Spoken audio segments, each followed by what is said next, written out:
ஓம் சாந்தி. VK. Surajbhai அவர்களின் தாரணை வகுப்பு. நவம்பர் 24, 2024. ஒரு யோகியால் சூழலை சக்தி வாய்ந்ததாக மாற்ற முடியும். நல்லதொரு சூழலை உருவாக்க முடியும். நாம் அனைவரும் யோகிகளாவோம். நமது நாலாபுறங்களிலும் உள்ள சூழலை நமக்கேற்றாற் போல நாம் மாற்றிவிட வேண்டும். நாம் விரும்பியவாறு அமைதியின் அதிர்வலைகளை நாலாபுறங்களிலும் பரப்புவோம். அனைவரையும் அமைதிப்படுத்தி விடுவோம். அல்லது தூய்மைத்தன்மையின் அதிர்வலைகளை பரப்பி அனைவருக்கும் தூய்மையாக வேண்டும் என்ற எண்ணத்தை உருவாக்குவோம். மேலும் நாம் விரும்பினால் சக்தி வாய்ந்த அதிர்வலைகளை பரவச் செய்து அநேக ஆத்மாக்களை துக்கத்திலிருந்து விடுவிக்க முடியும். மக்களை பதற்றத்திலிருந்து காப்பாற்ற முடியும். வாழ்க்கையை வாழ்வதற்கான சக்திகளை அவர்களுக்கு வழங்க முடியும். அவர்களை பயமற்றவர்களாக ஆக்க முடியும். இப்படிப்பட்ட மிகப்பெரிய சேவையினை பாபா நமது தோள்களில் வைத்திருக்கின்றார். நீ நாலாபுறங்களிலும் உள்ள சூழலை சக்தி வாய்ந்ததாக ஆக்குவாய் என்று நம்மிடம் பாபா பொறுப்பை ஒப்படைத்திருக்கிறார். அவ்வாறு நாம் உருவாக்கினோமானால் தேவகுலத்தின் ஆத்மாக்கள் கவர்ந்து இழுக்கப்பட்டு வருவார்கள். மேலும் வீடு செல்வதற்கு முன்னால் அனைத்து ஆத்மா தூய்மையாக வேண்டும் என்பதால் மற்ற தர்மத்தை சார்ந்த ஆத்மாக்களுக்கும் தூய்மையாகுவதற்கான எண்ணம் தோன்றும். நாம் அனைவரும் ஆன்மீக புரட்சியின் மூலமாக இவ்வுலகில் தூய்மைத்தன்மையின் அலையை பரப்ப வேண்டும்.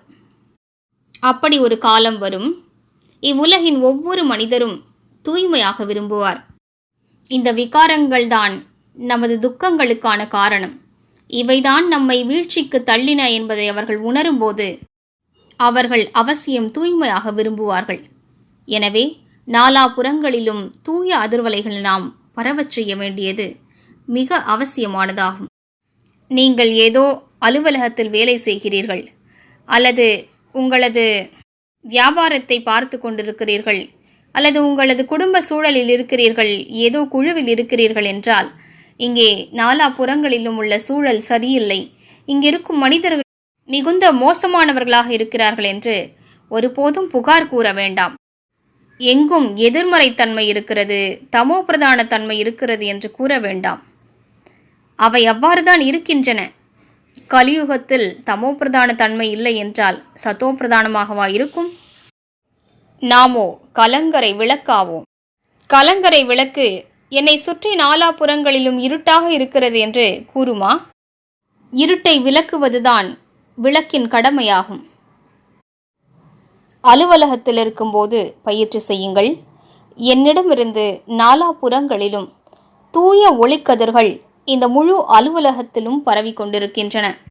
நான் தூய்மைத்தன்மையின் சூரியனாவேன். எங்கு எனது பார்வைப்பட்டாலும் அங்கே தூய சக்தி கிரணங்களால் சார்ஜ் ஆகி கொண்டிருக்கின்றன. மிக நல்ல அனுபவம் ஏற்படும். சிறிது நாட்கள் செய்தால் கூட நல்ல பலனை நீங்கள் பார்க்கலாம்.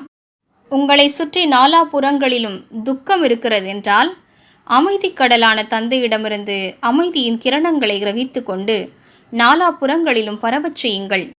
உங்களது வீட்டில் அமைதியற்ற தன்மையின் சூழல் நிலவுகிறது, மகிழ்ச்சி இல்லை என்றால் அமைதியின் அதிர்வலைகளை 21 நாட்களுக்கு பரவச் செய்து பாருங்கள். அதன் மூலம் உங்களது குடும்ப சூழல் அன்பு நிறைந்ததாகவும் அமைதி நிறைந்ததாகவும் மாறிவிட்டதை நீங்கள் அனுபவம் செய்வீர்கள். நமது உள்ளுணர்வுதான் நம்மை சுற்றியுள்ள வாயுமண்டலத்தை கட்டமைக்கிறது. எனவே அனைவரும் ஆத்மாக்கள் என்ற உள்ளுணர்வில் நிலைத்திருங்கள். அனைவருமே தேவகுலத்தின் ஆத்மாக்கள். அனைவருமே மூல ரூபத்தில் தூய்மையானவர்கள். இப்படிப்பட்ட உள்ளுணர்வையும் பார்வையையும் நீங்கள் உருவாக்கினீர்களானால் நாலாபுறங்களிலும் சக்தி வாய்ந்த சூழல் உருவாகிவிடும். எனவே இன்று நாம் முழு நாளும் நம்மை சுற்றி தூய வாயுமண்டலத்தை உருவாக்குவோம். நான் தூய்மைத்தன்மையின் தேவி ஆவேன், தூய்மைத்தன்மையின் ஃபரிஷ்தா ஆவேன், அல்லது தூய்மைத்தன்மையின் சூரியனாவேன். மேலும் பரந்தாமத்தில் தூய்மைத்தன்மையின் கடலான தந்தை இருக்கின்றார். அவரது தூய ஒளிக்கிரணங்கள் என் மீது பொழிந்து கொண்டிருக்கின்றன. சிறிது நேரம் இதை நன்றாக உணர்ந்து பார்ப்போம். பின்னர் எண்ணிலிருந்து நாலாபுறங்களிலும் பரவுகின்றன. இன்று ஒவ்வொரு மணி நேரத்திற்கும் ஒரு முறை நன்றாக இதனை அனுபவம் செய்யுங்கள். உங்களை சுற்றி உள்ள நாலாபுறங்களிலும் நல்ல அதிர்வலைகள் பரவுவதை உங்களால் உணர முடியும். அது அங்கே உள்ள மனிதர்கள் மீது நல்லதொரு தாக்கத்தை ஏற்படுத்தும். ஓம் சாந்தி.